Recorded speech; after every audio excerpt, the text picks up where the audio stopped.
Why must the loony left continue to lie? Do they not realize that people have eyes, they see things?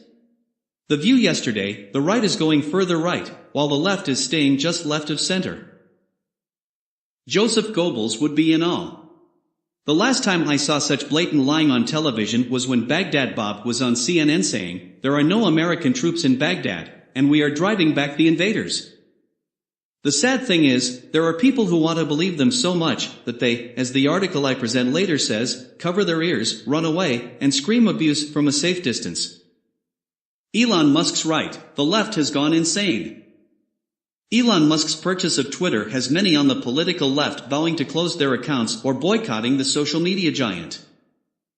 Elon Musk's purchase of Twitter has many on the political left vowing to close their accounts or boycotting the site.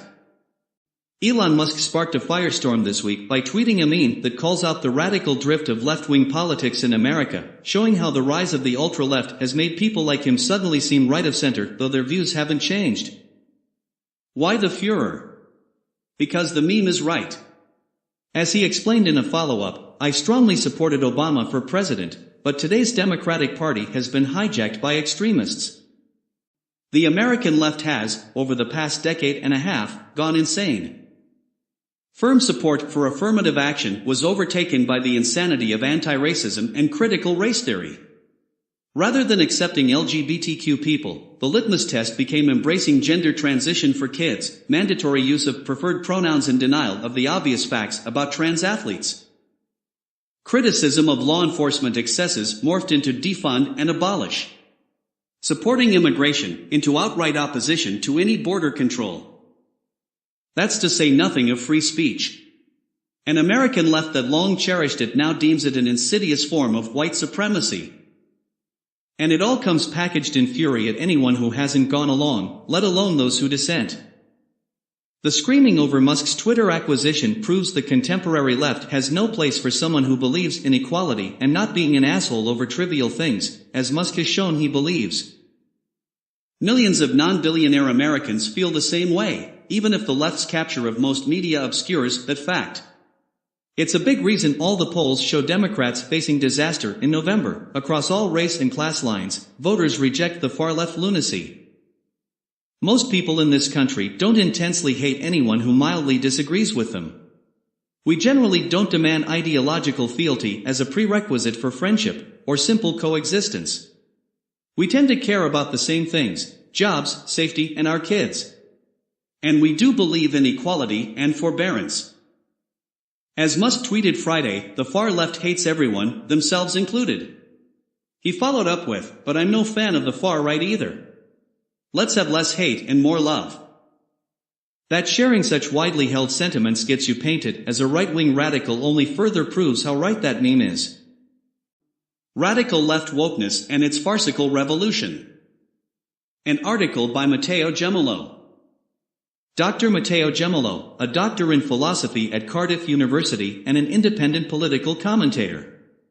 He writes about politics, human rights, freedom of speech, and secularism. He is project leader for policy papers on human rights and religions, and collaborates with LGBTI Liberals for Europe, Certi Diritti, and European Liberal Forum. Although it may deceive many of us by looking extremely surreal, wokeness has never been more real than now.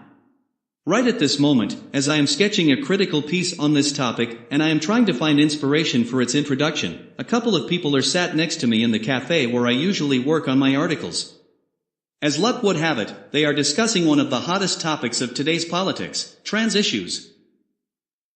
Attracted by the overdramatic, staged conversation, I raise my head from my laptop to give a quick glance at the loud flimflam. A white, young blondish girl with a bit of facial hair timidly growing in the shape of a beard is chit-chatting with an extremely tall and muscular black dude in his 20s, wearing a well-groomed mustache and a flashy red skirt. It is indeed difficult for me to guess their invisible gender identities, which, in other circumstances, I would find completely irrelevant.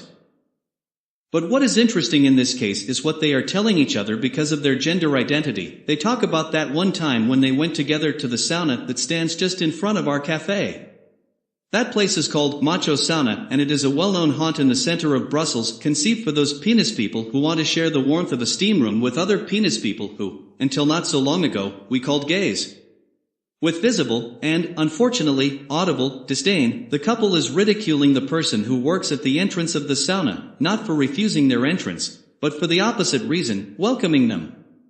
Apparently, once granted the permission to join the club with an over-enthusiastic, "I am so glad to finally have two transgender people entering our sauna to make it more inclusive," they found themselves upset by the whole experience. The atmosphere inside the jacuzzi was, how to put this, too phallocentric.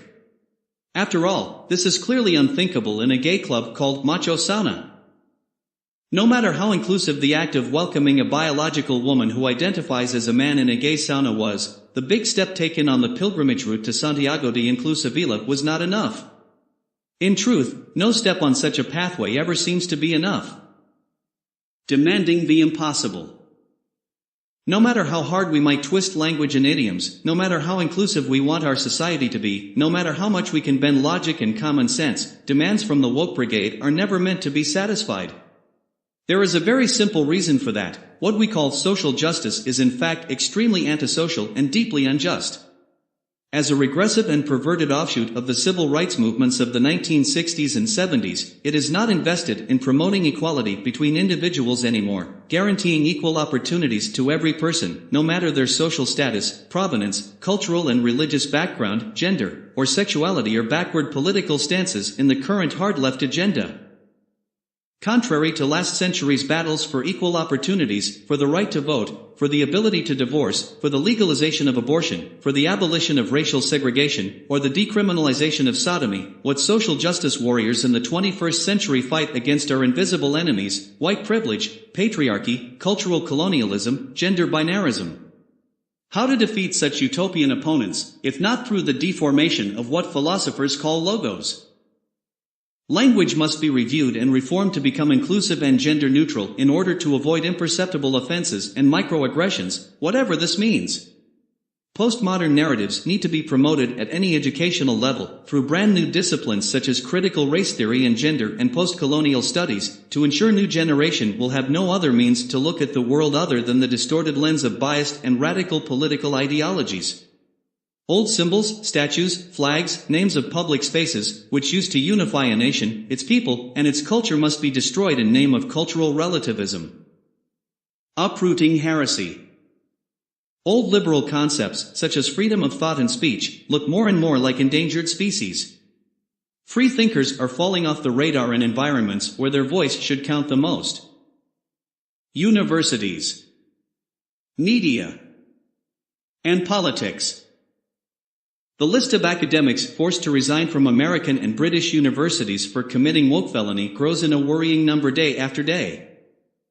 Jordan Peterson, Germaine Greer, Selena Todd, Felix Ngol, Rosa Friedman, Tim Hunt, Joe Phoenix, Noah Carl, Amber Rudd, Jenny Murray, to name but a few of the most known, have all experienced different degrees of censorship in British campuses over the last few years.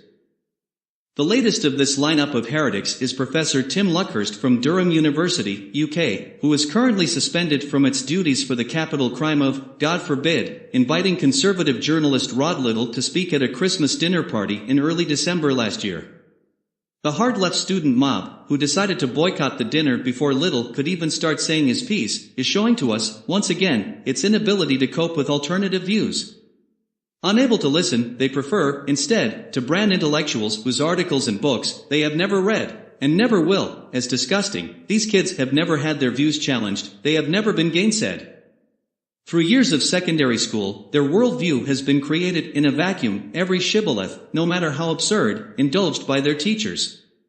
They are wholly unfamiliar with the notion of an opposing argument. And so, when they meet one, their response is to run away with their hands over their ears and then scream abuse from a safe distance. Cancel culture is a new form of conformism, spreading like mushrooms on a rotting tree, attacking the roots of common sense, rationality, logic, linear and critical thinking, and causing all of them to decay. Stronger than ever, woke conformists have appointed themselves the avant-garde of progress.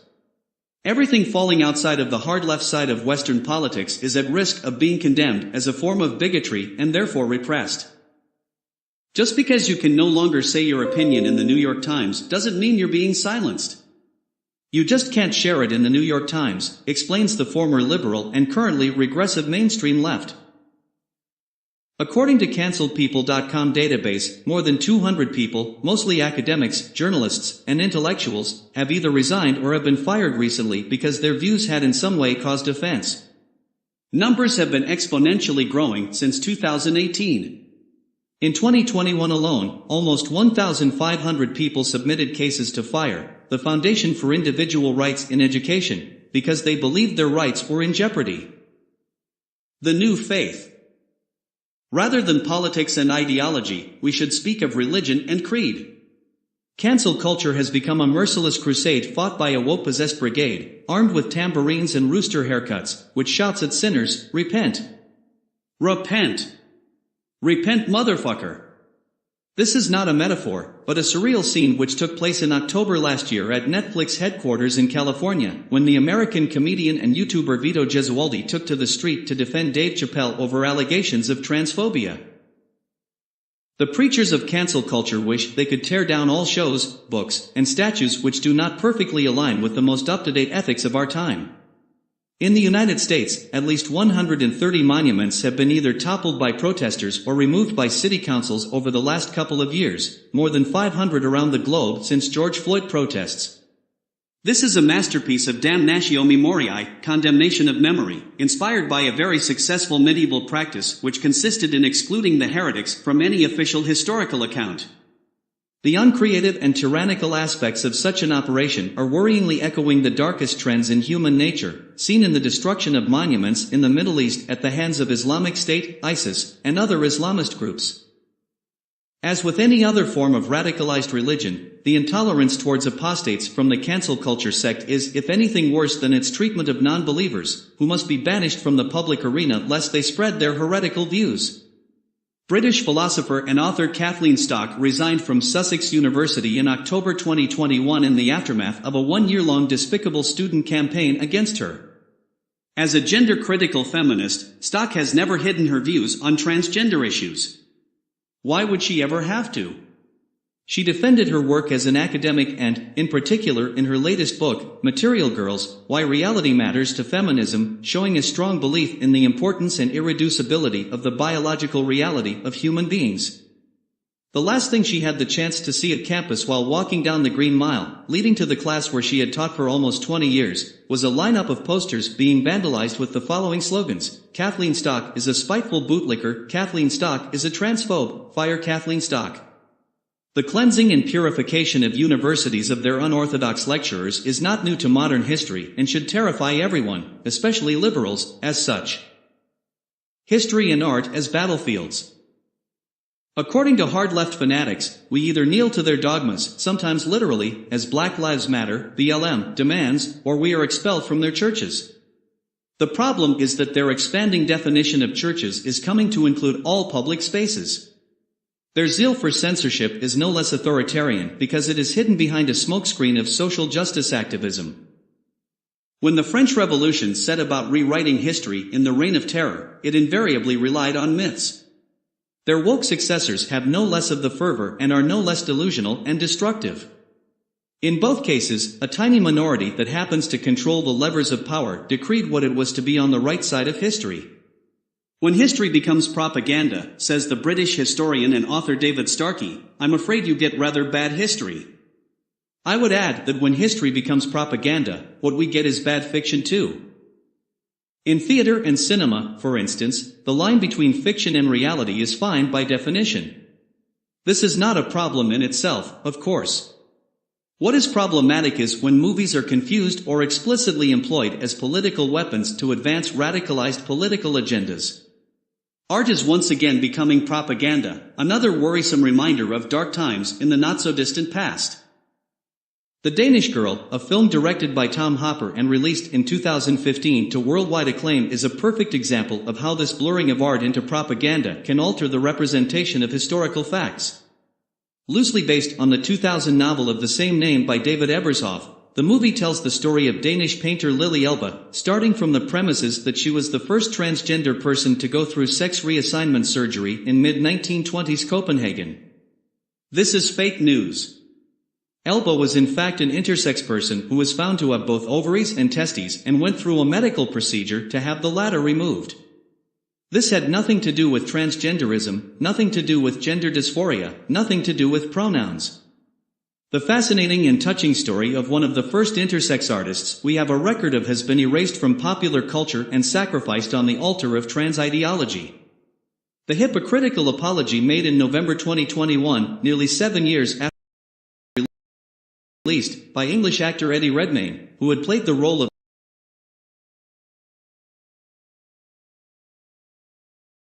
Lily Elbe while not being a trans himself, was, against stiff competition, one of the most absurd things to happen last year. As nothing but a web of farcical scenes. There could not be a more apt description of the current woke attempt to revolutionize language, history, common sense, and logic.